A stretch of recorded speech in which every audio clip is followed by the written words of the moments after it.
All right, completing the square, ladies and gents. For those that are joining us on the World Wide Web, greetings. So, let's see if this can make any sense. Completing the square. We said yesterday that completing the square pretty much, in essence, is saying that you have to put in something to make it so that it is indeed a square. If it is a square, then x has to be equal to 3. Am I very clear? Okay? Let's take it a step further. If I had a square and I said the area was 64, okay, and it would be x and x. Well, actually,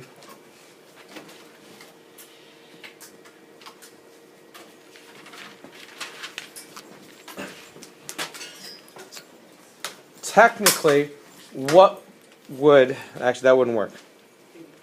I meant to keep my previous example. What would x have to be? 3. Okay. Now, before, we used the sides to determine the answer. Now, what I'm saying right now that I kind of want you guys to change your thinking is this. Could we use the area to technically dictate our answer as well? Yeah, we could. Meaning we need to know, we need to imagine this be the same side and know that it's going to get us 64. Now, I could go on a step further, but I won't. This whole unit has been solving quadratics. We can solve it by graphing, and we know that the possible answers are 2 answers, 1 and 2. There is 1 here, and then how many are over here? 0, okay? We can definitely do it by graphing. How many guys want to just continue to do it by graphing? None of you guys, right? We can do it by a calculator, and we talked yesterday briefly about how there are 5 different methods. And we are going to embark on finding out the third one, right? The fourth one, which says completing the square. It has a graphic here. We talked about the square here. So here's the deal. First off, what I want to suggest is this. If we have shapes that look like this, where this side is basically, if that's an x, and this is 1, 2, 3, and 4, this is x plus 4, and what is this right here? It is what shape technically? Okay? Technically, we need to consider, and what we need to find is we need to find out those yellow dots. The dimensions are given to you, but the yellow dots, that's the main objective. The yellow dots actually, is actually represented with the c's to some degree. You guys know what I mean by c in the variable? ax squared plus bx plus c. Okay? Make sure you copy this question down. X squared minus 16x plus c.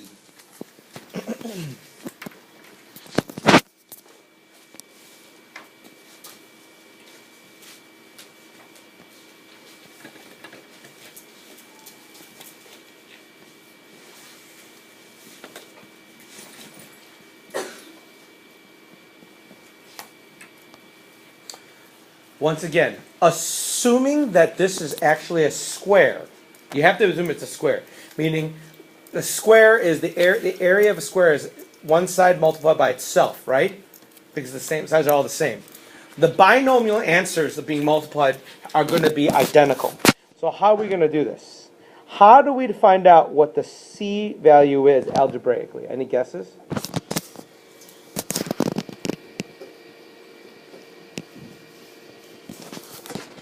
Nobody. Come on, people. It's going to be a square. So let's kind of break it down a little more. We know that if it was back in the days, remember the shortcut right here? Okay, a plus b squared. What is this going to be? Anyone? A squared plus, b squared is over here, right? But what's in the middle? Remember 2ab? I hear some people whispering stuff. How do we get 2ab? You remember that shortcut? Yeah. It was a square, wasn't it? Like the binomial multiplied by itself. So let's look at that.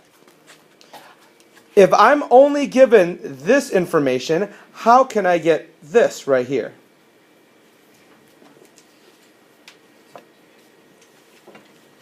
Well, let's think. What's my b right now, guys? Negative 16. So my question to you, is that really the b, or is that, I mean, right here, what is that represented with? What is the a technically? If I'm talking about this in relation with that problem right there, what is technically a? What has always been a? The first term, by the way, in our binomial. What? I heard someone say it. It's our x, correct? It's our first term, isn't it? So technically, what is this really? It's 2b times x. That middle term is a result of 2 times b. So what did we say this was? Right here. Negative 16 is a result of 2b. So how do I find out what really b is? What b is? Divided by 2. So what is my b, folks? Negative 8. Very good. Now the question is, I have to rethink about that, or think about this. What is that going to be then? Good. 64. Some of you guys are like, I don't understand how this all connects. Do we all understand that b squared is 64? Yes or no? Okay. So let me rewrite this. Let's clear the whole screen real quick. And let me rewrite this. Technically, we have x squared minus 16x plus, what do we say c was? 64. Factor that. Tell me what you get. Wags? If I factor this, what do we get?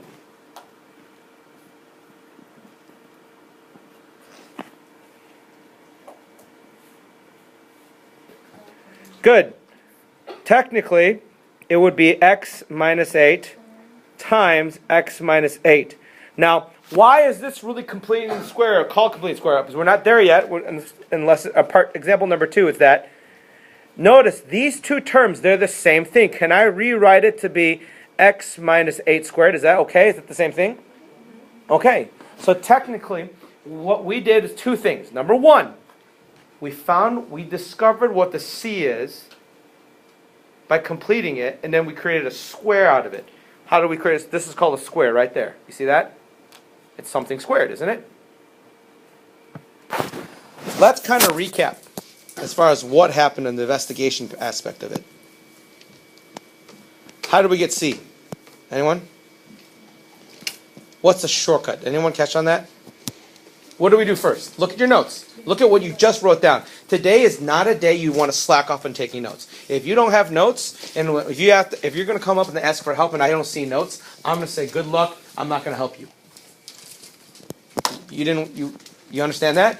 Take the time to do what I ask right now. Look at your notes. What did we do first? We had to make a connection with the fact that C is B squared. Correct? That's the first thing that we did, investigation-wise. Okay? First we said, hey, I lost that.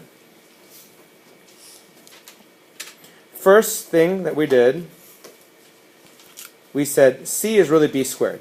Second thing we said is, how do we find B? Well, B is as a result of 2AB. Remember that middle term? 2AB, and we understood that 2AB really is equal to 2BX. Correct? And technically the C, and this is the most important part right here, C is equal to, because it's multiplied by 2, to go backwards, what do we have to do? We have to divide that by 2, right? And then to get to square, we have to go backwards, and what do we have to do there? Oh, to get this, once we find out what the, oh, I'm sorry, I messed this up. I meant B. You would have to do that. And to get, so the B of the trinomial is technically negative 16. I'm pointing in the video. You can't see what I'm doing right here. But the b of the binomial is technically b over 2 over here. The book says just give them the shortcut, which is this. C is equal to b over 2 being squared. Some of you guys understand that. Some people don't understand that. Okay? Bottom line, that blue ink right there, that's the most important thing. I was trying to help you guys understand how people got that. It's not just, here's the equation. They went backwards. They said, hey, we have to use that. We divide that by 2. That got us negative 8. After we got negative 8, we squared it. That got us a C. And as a result of going backwards and looking at the problem. Okay? Some people, and here's the deal. Today's one of those days, one person the light bulb will go off in the beginning, and some will go off periodically through the lesson. That's okay. I'm not expecting you guys to get it like all at the same time. Understand that? The key thing is you have to walk away with understanding it to some degree. All right, this is just a warm-up, folks. So, real quickly, I want you guys to find out what the C is here with that shortcut. So, we said it would be 100, and Patel, Patel, you said it'd be x squared plus 20x plus 10, 100, right? Brings you to b squared, 20 divided by 2, square it, and it's 100. So, if I factored it out, what would be my factors? X plus 10 times x plus 10. I even like what you did. You just said, hey, it's going to be x plus 10 squared, correct? We all agree here? Okay, now some of you guys may be wondering, why are we doing this? Because that is just a skill that I have to bring together in a second, okay? Alrighty. Next one. Copy this question down. Please write down. X squared minus 14x plus 16 is equal to 0. Okay, all the hands up. Okay, so that means this is not factorable. It is not factorable. Remember how I listed, do you guys remember the list of all the ways to solve it? You guys said factoring one of them, right? Well, there are some problems where you can't factor it. It's not possible. So if it's not factorable, you have to do one of two methods. Completing the square or the quadratic formula. Okay, so this is a particular problem. You can't get around it. You have to do this method. Okay? So what are we going to do? Let's pretend for right now, just for right now, that this right here doesn't exist. Plus 16. Okay? So my main objective now, and I'm going to write this off this side right here, is 14x plus c. Basically, I'm making the problem just like the one before. You guys with me so far? Yeah? So what would be the c then, technically? Okay. You would have to divide the 14 by 2, and then you got to square it, and I heard someone mumble what? 49. 49. Fantastic, with more confidence now. Okay? So do we all here, raise your hand if you don't understand how I got 49. No, because when you square something, good, then negative 7 times negative 7. Good question, Hiller. All right? Yes, sir. So you divide 14 by 2 and you square it. Square it, not square root. Yes. Okay? So, and if this was where c was, then we'd be hunky-dory, and my answer would be x minus 7 squared. Okay? Hopefully, eventually some of you guys will catch on. How did you get that binomial so quickly? I'm going to come back to that in a second. Hey, but it's life isn't full of nice numbers like that, is it now? So let's come back to it. How do I manipulate this question to make it look the way we want to do it? Hills? Let's do that. X minus 14x is now equal to negative 16. What did she just do? She subtracted 16 from both sides. Are we good? Hey! Look at that side. Can we do what we just did before? What did we say it would be? X squared minus 14x. I'm going to come back to the second. What would it have to be on that side? The other one? No, remember? Before, look at the problem. What did we put into the equation that wasn't in there? A C. Let's put a C in there. What was our C? 49. Good. Plus 49. Hey, when your mom was raising you guys, you had to be fair, right? What's the best way to be fair? If one brother got $5, you got to share? Well, that'd be a cheap way to do it, right? If one person got $5, normally I'd have to give the $5 to the other kid too as well, right? So guess what? You have to add 49 to both sides. If you added 49 to one side, you got to add 49. Mathematically, it doesn't make sense. If you took 49 away, would it be the same equation? Would it be? Yeah, it should be. If you took away 49 from both sides, would it be the same equation? Yeah, you can't just add 49 on one side and expect it to be the same question. Calabrese? Why did you do negative 16? Hills? Because you subtracted 16 from both sides and since Oh, it was 0. We wanted that out of here. Okay? Okay, let's manipulate this question. Now, Owen said something really good. Steeman, you said, hey, forget that. We already solved it. What was it? X minus 7 squared. Hey, did you guys get that? We already factored that one, right? It's x minus squared, 7 squared. Over here, what is this going to be? 16 plus 49? 33. Very good. Okay. All right, we're not done yet. How do we solve this? What do we do? Let me do a sidebar real quick. Tell me what I would do with this problem right here. Oh, what? Just square root it? What is my answer? Careful. Good. Hey, have that in mind right now. Okay? Over here, let's look at the blue. What do I do? Anyone? You add 7? Look at this. square root of them. Good. You square root both. Guys, it's the same thing. Instead of x, it's x minus 7. So you're going to square root both sides. Bam and bam. Now what is this? This is just x minus 7, and this is square root 33. Actually, you got to be careful. Is it really square root 33? Huh? It's plus or minus. All right? There's going to be a positive radical 3 and then a negative radical 33. Some people on your calculator, you're going to type in radical 33. Tell me, is it a nice number or a nasty number? Look at it. Type it in. Hopefully your calculator's out. Now you guys getting them out. A nasty word. Huh? It's a what? A nasty word. It's a nasty number, right? Never round till the very end. With your graphing calculators, you guys can use the joggle stick or the arrows and you can select the answer. Now I'm not done yet. How many answers am I going to get, folks? Bam, bam. 2. Split it. Why am I going to split it? X minus 7 is equal to? No. Radical 33. And the x minus 7 is going to be equal to? Negative radical 33. Tell me my answer to the nearest hundredth. Do that now. Oh, bummer. What's up? When it's asking for a solution, do we have to do this route? Or go this route? What other route do you know? No, I'm just saying, like, it's long route. If you come up with a different one, that's fine.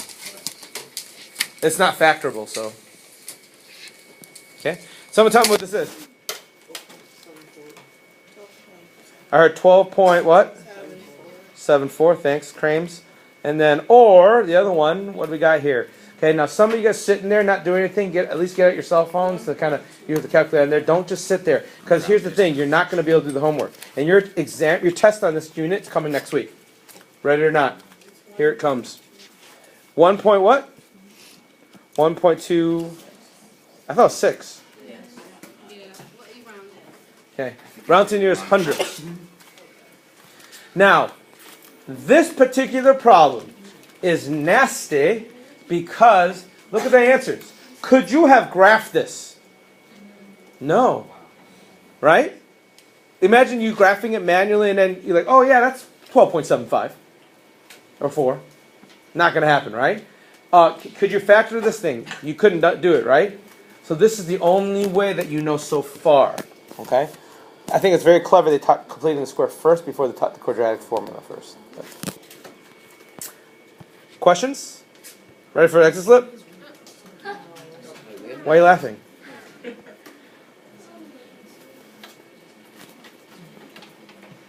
Alright, try this one. We've got this far so far in class. I'll say it again. How do we get to 4.5? For those people that are online, you might want to pause it to take a look at the work and then resume. but you would have to assume or know that it was a result of the b divided by 2. These are all connections that you technically need to make while doing this stuff. Now do you know what to do to solve it? Square root of both sides, then you have x plus 4.5 is equal to square root of 5.25, but you know it's going to be plus minus. X is approximately equal to. See if you can beat us to it, but in case you don't got it. What's one of them? Negative 0.2 what? 1.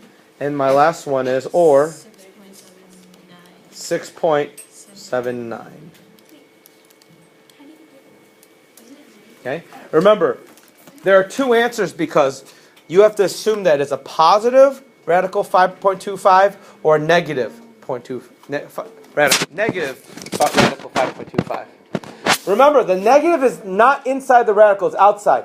For you calculated people, you don't have to write radical 5.25. You can use whatever the answer that was on the calculator and just kind of keep selecting it. You guys know what I'm talking about? You like scroll up, hit enter, you select whatever the answer is, which is a nasty decimal. Wags, what's up? Why is it not negative 6.7? Is it negative? Yeah. Whoops, sorry. It is negative. Got it? Alright, thank you. Alright. Okay, that's part 1. Part 2, is your brain fried yet? Yeah. Alright. You remember when we were talking about slope intercept form? Was y is equal to mx plus b. Then there was point slope, which you don't remember, y minus y1. Okay? And then all other stuff. And then there was standard form. Well, with parabolas and quadratics, there's actually another form too. There's standard form, and then there's what we call vertex form. Vertex form, as shown on the screen right here, is right here on the bottom right there. You see that? Please copy that form down right now. It is y is equal to a times, open parentheses, x minus h, close it, squared, plus k.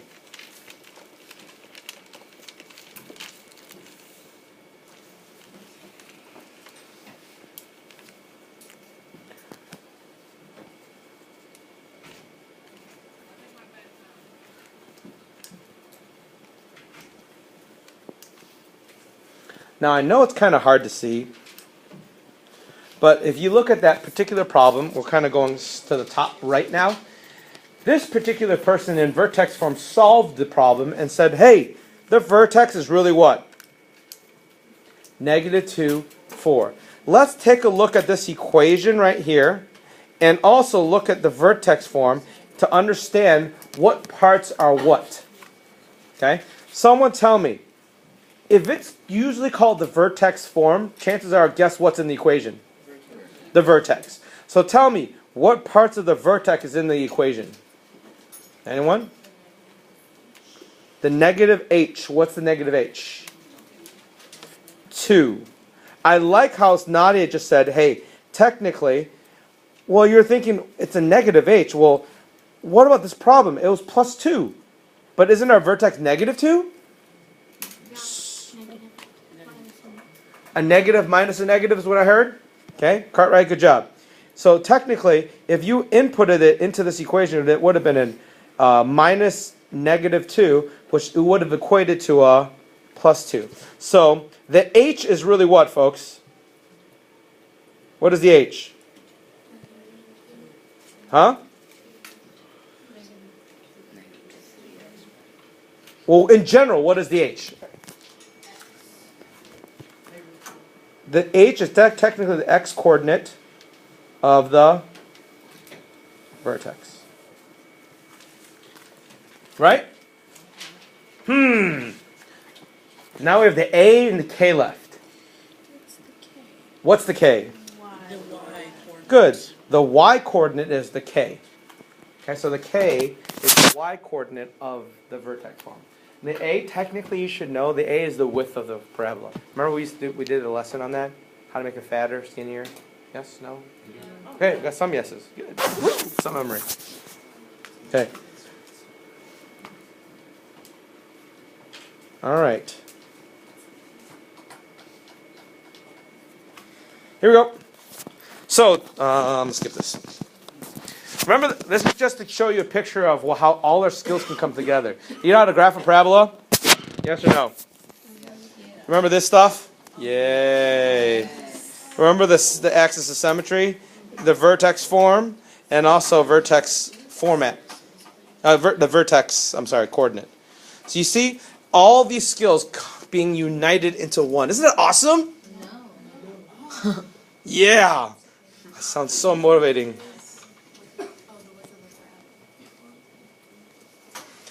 All right.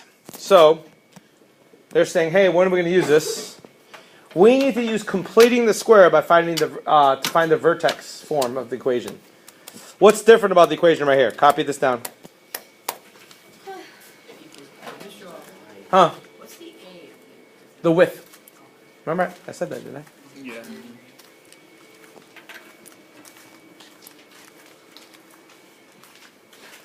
What's different? There's a C given. There's a C given, that's one thing. The C was given in the other ones too. If the C's ever given, we get rid of it, don't we? Okay. Rocks, what else? What's different? What do we have there? Normally it's equal to what? It's equal to 0, but this time it's not. It's equal to what? A Y. So the Y is now being introduced. You're like, where'd you come from? Well, guess what? In the equation before above, I'm pointing right here. Notice what's in the equation for the vertex form. Is there a Y? So a Y is good. We want a Y in there, right? Okay. Do we want this 8? No. We want it to be completing a square problem. So how do we get rid of the 8, folks? Let's do it. So what would my equation, next line, Tetra, what would it be? Let's start us. Y minus 8 Good. equals x squared plus 6. X. Let's work our magics. Magic. X squared plus 6x. How do we complete that square? What do we need it to be? Might have to do work on the side. So it's going to be b over 2 squared. B over 2 is really 6 over 2. And then with the square it. So what I hear? What? It's 9. Very good. So technically my equation now is x minus 8. I'm going to... What do I have to do to both sides? I'd add 9. Good. Add 9.